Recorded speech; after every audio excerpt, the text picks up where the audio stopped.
은혜와 사랑이 충만한 사람이라는 제목으로 함께 말씀 나누겠습니다. 흔히 세상에 살아가는 사람들 중에는 세 종류의 사람으로 나뉠 수가 있다고 합니다. 첫 번째는 꼭 필요한 사람. 이 사람이 있으면 좋아요. 이 사람은 없으면 안 돼. 이런 사람이 있고, 두 번째는 있으나 마나한 사람이에요. 있어도 괜찮고 없어도 괜찮고 하는 사람이죠. 그리고 세 번째는 없으면 더 좋은 사람. 이 사람이 있으면 왠지 불편하고 이 사람이 없으면 우리가 더 재밌고 즐거울 것 같은데 그런 사람이 있지요. 여러분은 어떤 사람이라고 생각하십니까? 하나님은 우리를 창조하실 때에 우리를 꼭 필요한 사람으로 만드셨습니다. 그런데요, 스스로가 잘못된 방향으로 살다 보니 있으나 마나한 사람이 되었고 없으면 더 좋은 사람이 되기도 합니다. 하나님 우리 성도들을 꼭 필요한 사람으로 쓰시기 위해서 특별히 부르셨습니다. 예수님께서 우리를 향해서 분명 말씀하셨죠. 너희는 세상의 소금이요 빛이니라. 이같이 너희 빛이 사람 앞에 비치게 하여 그들로 너희 착한 행실을 보고 하늘에 계신 너희 아버지께 영광을 돌리게 하라. 이렇게 말씀하셨습니다. 세상의 소금과 세상의 빛으로 부르셨어요. 그 부르심의 이유가 뭐냐? 세상에서 꼭 필요한 사람이 되라는 거예요. 너희의 행실을 보게 하고 하늘에 계신 아버지께 영광을 돌리게 하라. 우리를 부르신 이유가 바로 여기에 있습니다. 이 예수님의 말씀처럼 우리는 세상에 꼭 필요한 사람이 되어야 합니다. 세상 사람들에게 희망을 주고 이웃에게 사랑을 주고 여러 사람들에게 행복을 주는 사람이 되어야 합니다. 오늘 본문 말씀에는 초대교회에 꼭 필요한 사람의 말씀이 기록이 되어 있지요. 바로 스데반 집사에 대한 말씀입니다. 처음 예루살렘 교회에 성도의 수가 급격하게 막 늘어나기 시작했습니다. 사도들이 바빠졌어요. 그래서 교회에 문제가 생기기 시작합니다. 과부들을 돌보는 일에 있어서 다 돌봐야 되는데 그러지 못하는 거예요. 히브리 사람들의 과부들은 잘 돌보는데 헬라파 그 과부들을 잘 돌보지 못하는 거예요. 받는 사람에서는 불만이 없는데 못 받은 사람들이 어떻게 해요? 불만을 표하고 원망하는 거예요. 사도들은 그것을 해결하기 위해서 생각해냅니다. 우리 2절 말씀을 같이 한번 읽어볼게요. 12사도가 우리가 하나님의 말씀을 제쳐놓고 접대를 일삼는 것이 마땅하지 아니하니. 하나님의 말씀을 제쳐놓고 접대를 일삼는 것이 마땅하지 아니하다. 문제의 원인을 정확하게 발견합니다. 그리고 그 문제를 해결하기 위해서 7집사를 택하게 되죠. 자, 그런데요, 여기에서 매우 중요한 것이 있습니다. 하나님의 말씀을 제쳐놓고 접대를 일삼는 것, 이 접대는 무엇일까요?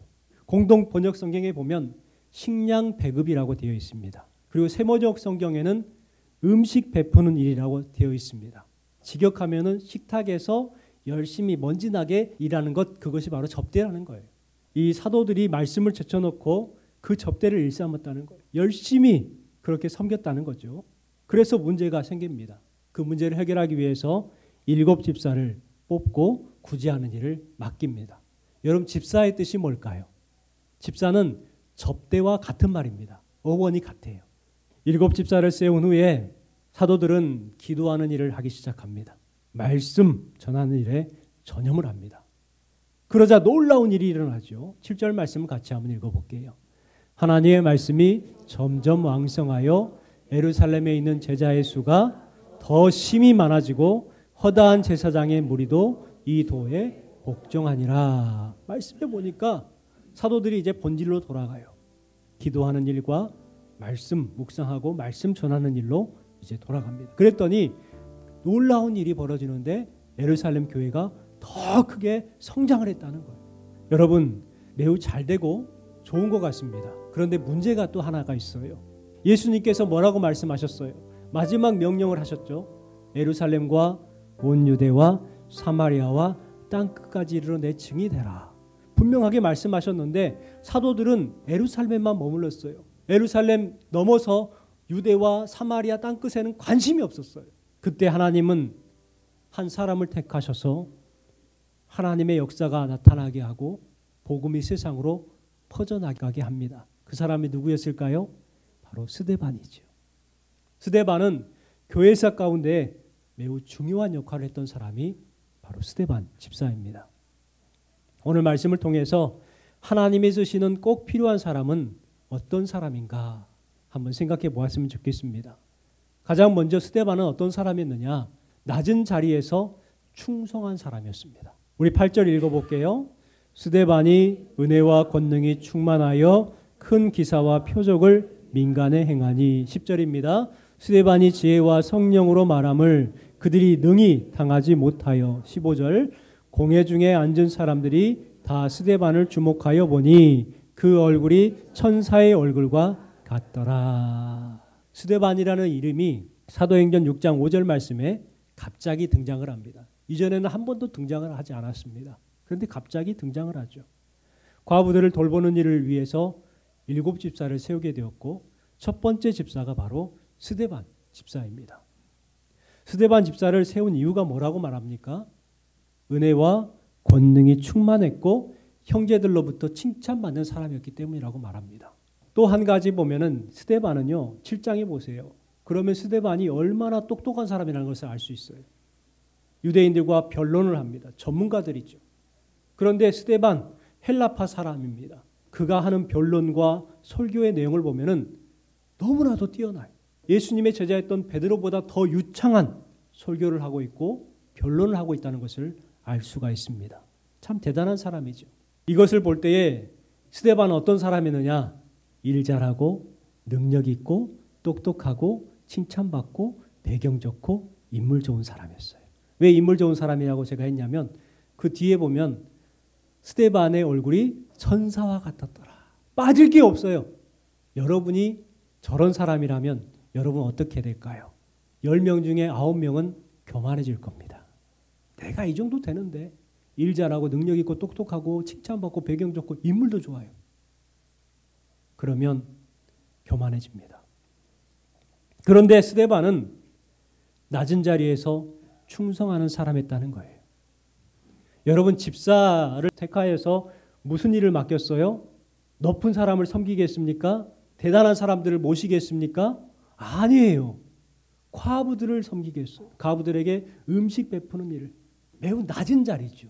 열심히 일하지만 분주하게 일해야 되지만 칭찬 듣기는 좀 어려운 자리인 거예요. 하지만 스데반은 그 과부들을 섬기는 자리에서 열심히 일을 감당했습니다. 그럼을 통해서 하나님의 능력을 나타낼 수 있는 기회의 자리로 삼았죠. 여러분 우리 성도들은 바로 이와 같은 삶을 살아가야 돼요.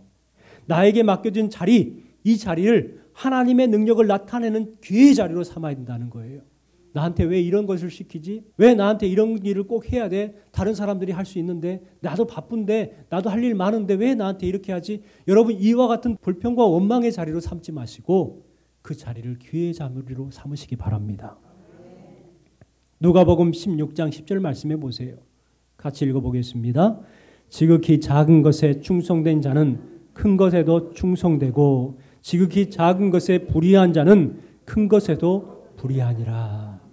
작은 것에 충성된 자는 큰 것도 할 수가 있어요. 그런데 작은 것에 불의한 자는 큰 것조차도 못한다는 거예요.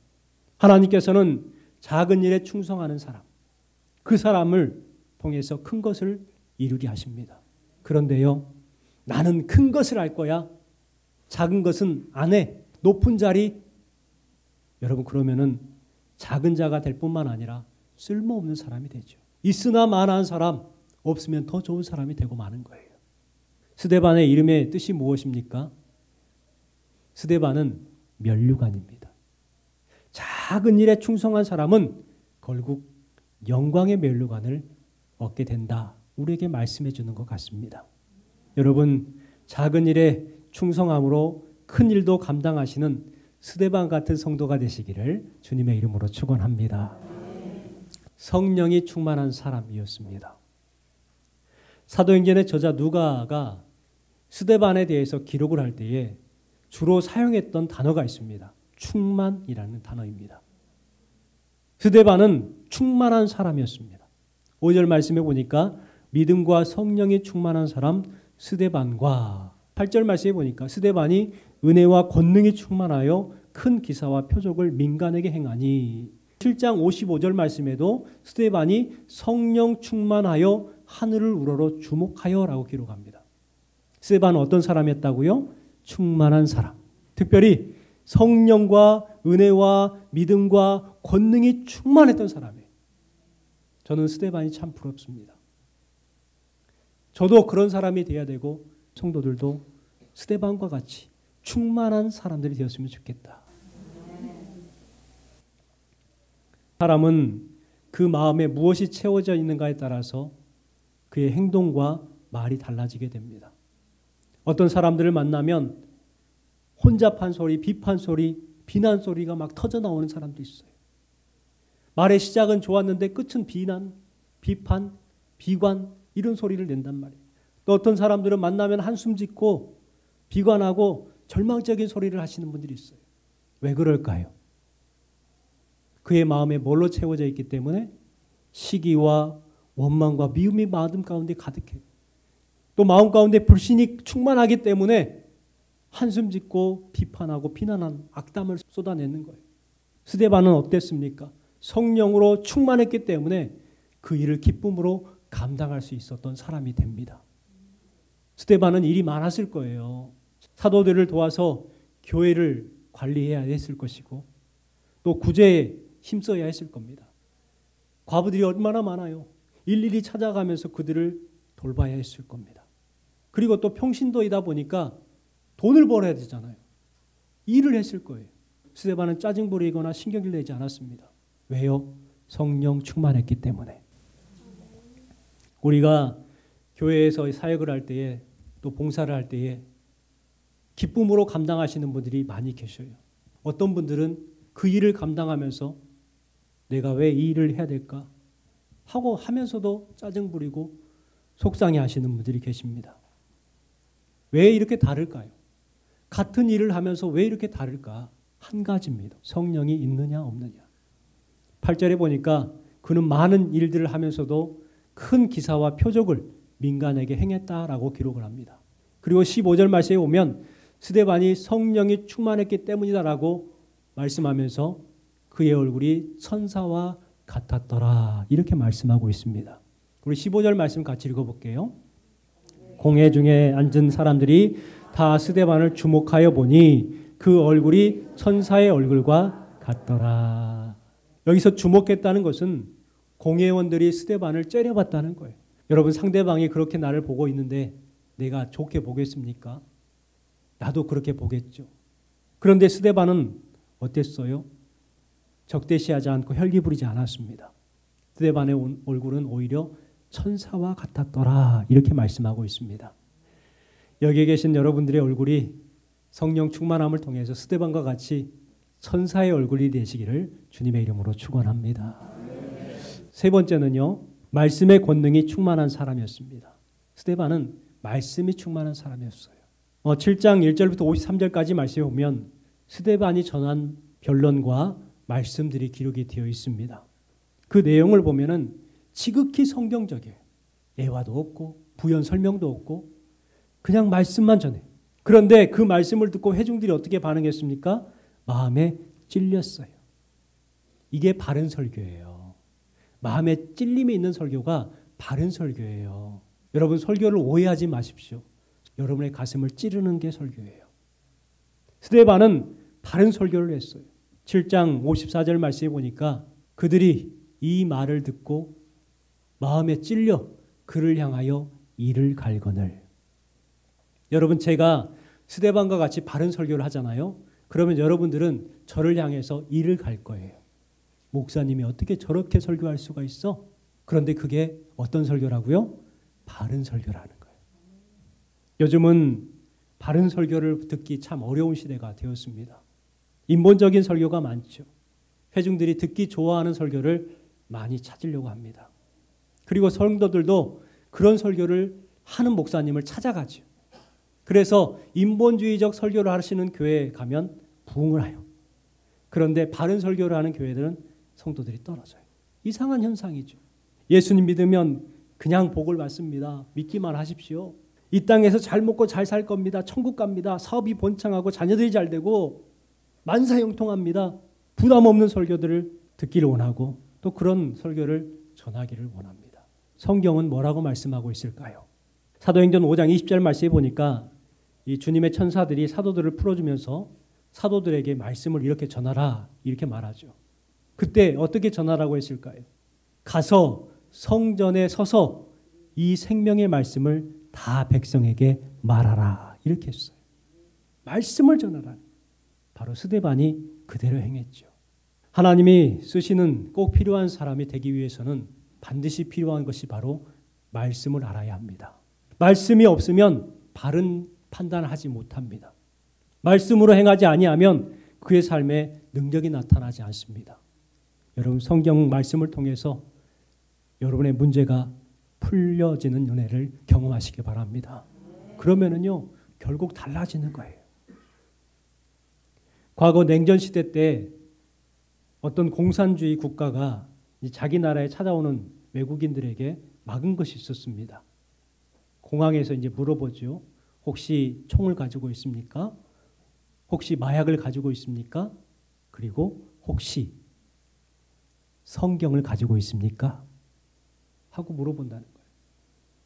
마약이나 총은 이해가 되는데 왜 성경을 막았을까요?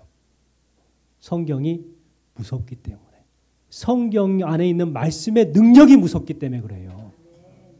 성경이 그 안에 들어가면 잘못된 사상이 무너지는 거예요. 잘못된 사람들의 죄가 무너지게 되고 영원히 살게 되기 때문에 바른 나라가 되기 때문에 성경을 가져오지 말라고 막았던 거예요. 여러분 꼭 필요한 사람이 되기를 원하십니까? 그렇다면 성경을 읽으십시오. 그 말씀을 삶에 적용하십시오. 그러면 기적이 일어납니다. 마지막 네 번째는 스데반은 용서와 사랑이 충만했습니다. 우리 말씀 같이 한번 읽어볼게요. 59절 60절입니다. 그들이 돌로 스데반을 치니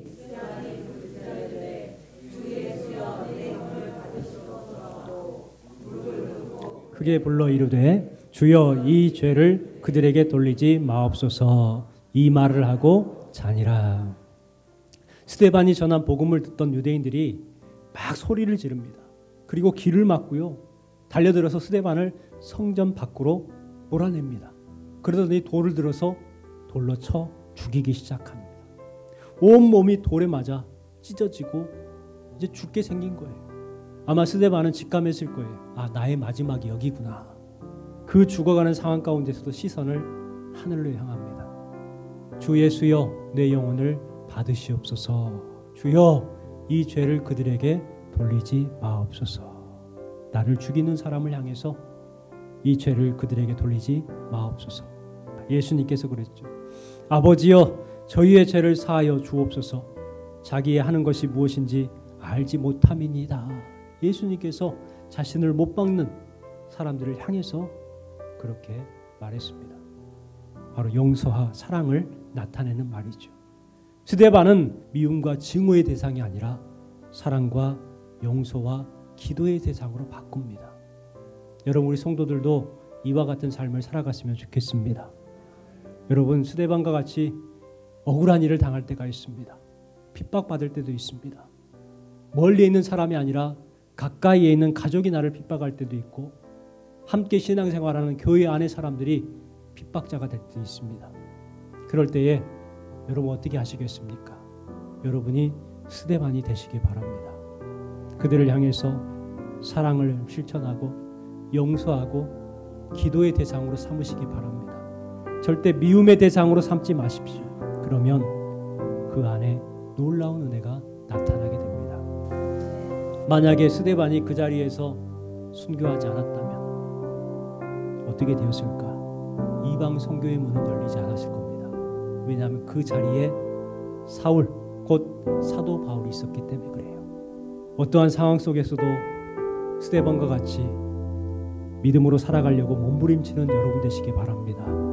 여러분 죽음의 위기 속에서도 하나님을 바라보았던 스데반처럼 성령 충만한 사람, 여러분이 말씀 충만한 사람, 용서와 사랑이 충만한 성도가 되시기를 주님의 이름으로 축원합니다.